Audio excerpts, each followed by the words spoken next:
আর শ্রাবণী মেলা আমাদের বাবা তারকনাথের প্রচুর ভক্তরা এখানে আসা যাওয়া করছে।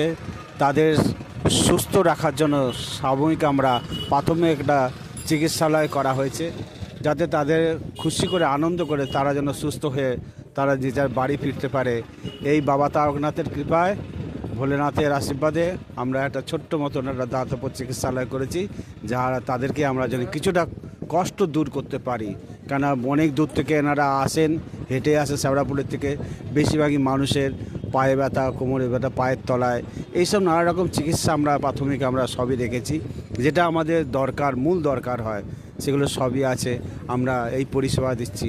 আমরা শিবজ্ঞানের জীবসেবা, যেটি শ্রীরামকৃষ্ণদেবের কথা, এনাদের মধ্যেই ভগবান আছেন। এই উদ্দেশ্য তাদের সেবা করা, এটা পুজোর চেয়ে অনেক বড় জিনিস, যে মানুষকে সেবা করা, ভগবানকে সেবা করা। জয় রামকৃষ্ণ, জয় মা। সকলকে ভালো রেখো, সবাইকে আনন্দে রাখো। পার্বতী পতয়ে হর হর হর মহাদেব। আমার নাম স্বামী কাশিকানন্দ, তারকেশ্বরী শ্রী তোতাপুরের রামকৃষ্ণ আশ্রমে আমি সেবক।